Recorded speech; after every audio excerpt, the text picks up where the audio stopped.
Hi everyone, I am back. I have finally got around to recording a video for you.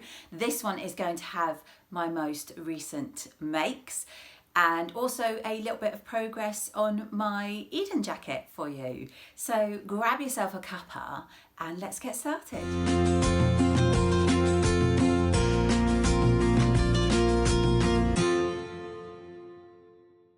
So the makes that I want to show you today are a nightwear set, and I have shown you this fabric before, way back when I first got it and was making my plans, and I've also shared a few sneaky shots on Instagram, and it is this gorgeous border print, sort of silky feel butterfly fabric that I got from the wonderful Shirl, and she runs So Affordable Fabrics.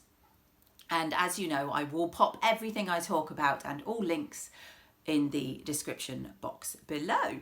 So this was going to be a nightwear set comprising of bottoms, top and a robe. Now I have made 3 different companies' patterns to make up this look, and I think it's worked really well. So the first one that I made was the pajama bottoms. And these are a pattern that I love because they're really easy, very good for beginners, and just look great. I wear my everyday pajama set pair of these in a brushed cotton, which I absolutely love.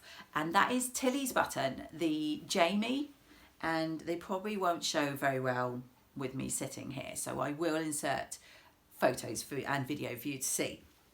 But they are so easy because obviously you have just got the front and back leg, and there isn't even a waistband piece. You fold it over, stitch it down and pop in the elastic.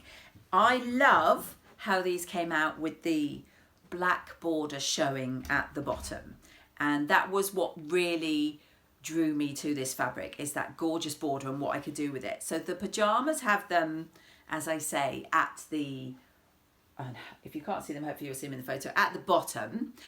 Now I did have to be a little bit careful when I was cutting up my fabric to plan so that I would have this lovely border at the bottom, because I forgot when I made my brushed cotton pajamas to alter the pattern, and in actual fact I had cut off, I think, at least 3 inches off the bottom, and obviously I didn't want to cut these out and then cut off 3 inches, because that would take a big chunk of my lovely border off the bottom, and I wanted them to really show on the bottom half of the pajama pants.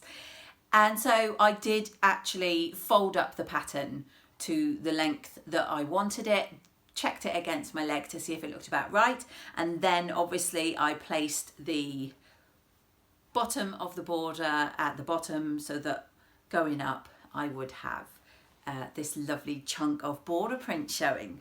So yeah, apart from obviously making sure I did that, as I say, it's a really straightforward sew.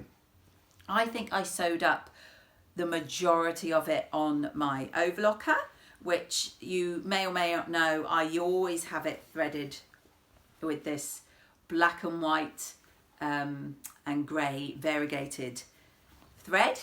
I popped in a little label at the back because it's very hard to tell.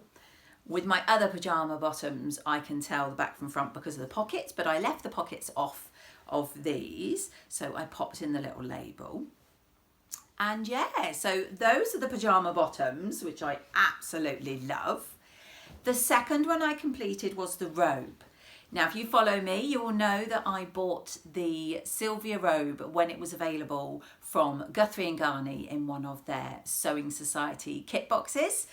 I did have a little bit of trouble with the original box as it had, thread, as it had no pattern pieces in it, which was quite funny because I'd never had their boxes before, so I didn't even realise it was meant to. I thought because they gave you a digital file you just got them done yourself. But after getting in touch with them, I did get my pattern pieces through. Unfortunately they sent me, I think, 2 pattern pieces of the same page as opposed to one of each of the separate pages. So yeah, it was a bit of a while before I actually was ready to make this robe. However, I am delighted with how it's turned out. So hopefully you'll see in the pictures, but again, obviously I used my grey, black and white overlocker thread, and I had to do a similar bit of planning to make sure that the border was at the bottom, going all the way around the front pieces and the back pieces, and then also on my sleeves I wanted to make sure I had some of the lovely black border print.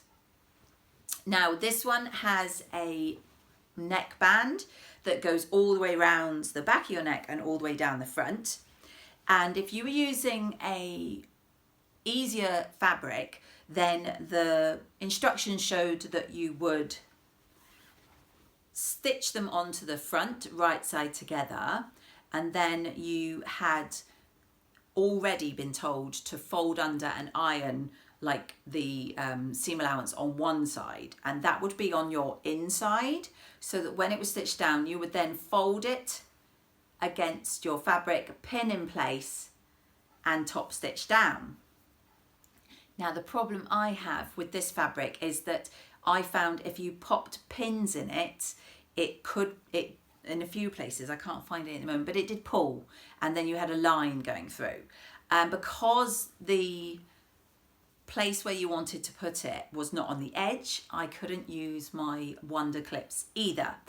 So I actually got this wash away double-sided sticky tape, which I usually use in my bag making.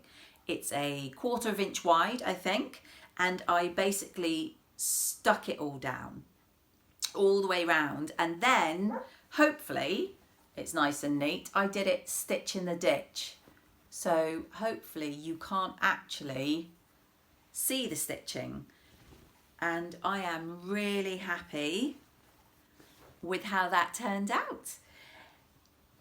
And then the last one that I did was the top to go with the pyjama bottoms and underneath the robe, and I'll just get that to show you. So the pattern I decided to go with for the top for my pyjama set is a new one to me, but I have had it for a little while in my stash, and it is by xxstitch, and it's, I want to say, I'll put it on the screen if I'm wrong, but I want to say it's called Crystal Cove Cami, and my finished version looks like this.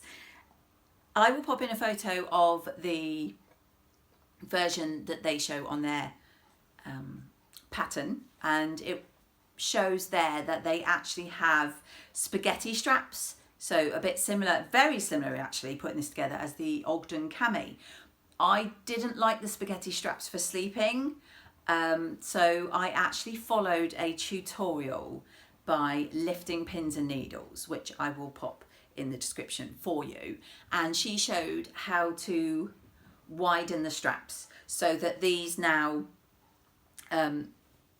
if I'm wearing a bra, and I know it's a nightwear set, however I probably will be wearing a bra under it a lot of the time, they are then covered and you feel a bit better. Now as you can see, it does look very similar at the front to the Ogden Cami, although it I think goes out a bit more, but the back has this lovely crossover, which I'm hoping you can see.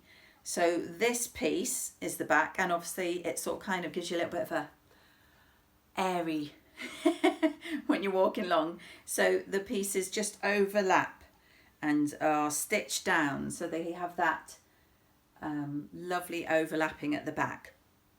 And this was another case of when I was stitching this, I stuck it down with the double-sided washable sticky tape so that I could get a good stitch all the way around, because it's a very narrow hem. And so yeah, it's got darts in it to give it a bit of shaping.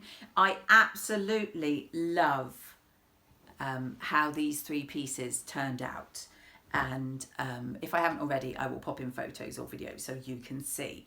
So those have taken me a while because the pyjama bottoms I did quite a while ago, and then obviously I had to get all the Sylvia robe sorted so that I could do that, and I did that next, and then I had bits I was sidetracked with summer and stuff, so the Cami top didn't get finished until very recently. But I'm really happy with how it turned out. I absolutely love the fabric, and as I say, it's a border print, so I think personally it looks like a shop bought kind of print, and I love that about me made clothing. So those are the three things I finished most recently. The other thing I wanted to talk about today is just how I'm getting on with my Eden jacket. You'll be aware from previous times when I've mentioned it, this is what I'm working on in my Tuesday sewing group at the moment, and as we are in the UK, I'm hoping to get it finished very soon because it is unfortunately the time of year when I need my raincoat. So I did a little bit of recording for you to show you how I'm getting on, and I'll just pop that in for you now. Okay, so I'm hoping this is going to work okay for you guys.